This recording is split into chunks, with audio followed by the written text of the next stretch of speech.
তোমরা কি শুনেছো যে ইন্ডিয়া ওয়ার্ল্ড টেস্ট চ্যাম্পিয়নের টিম র্যাঙ্কিং এ বাংলাদেশের নিচে র্যাঙ্ক করছে, অর্থাৎ বাংলাদেশ ইন্ডিয়ার ওপরে উঠে গেছে। তো বাংলাদেশ কিভাবে মানে তাদের টেস্টটা খেলছে আর ইন্ডিয়া কিভাবে তাদের টেস্ট খেলছে। অবশ্যই আমাদের দিক দিয়ে দেখতে গেলে যে ইন্ডিয়া ভালো পারফরমেন্স দিচ্ছে, সে ব্যাটার হোক বলার হোক, কিন্তু ওয়ার্ল্ড টেস্ট চ্যাম্পিয়নের ফাইনালে যাবে নাকি এখনো সন্দেহ আছে।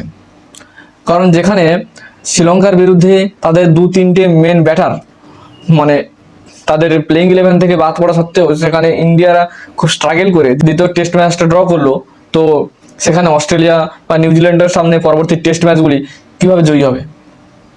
আর উইন পার্সেন্টেজ যদি বলতে হয়, অস্ট্রেলিয়ার আছে 80%, সাউথ আফ্রিকার 75%, আর নিউজিল্যান্ডের 72 পয়েন্ট সামথিং। অর্থাৎ এই তিনটে টিমের 70-এর উপরে হচ্ছে পার্সেন্টেজ ফাইনালে যাওয়ার জন্য।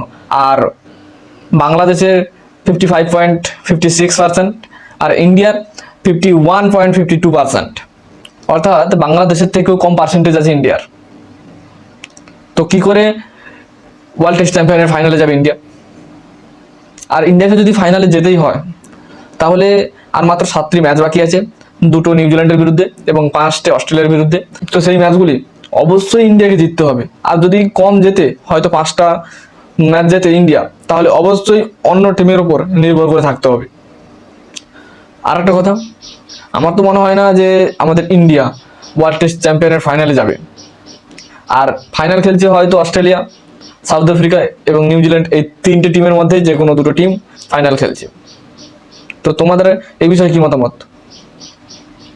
যেটা সঠিক মনে হয় অবশ্যই কমেন্টে বলো।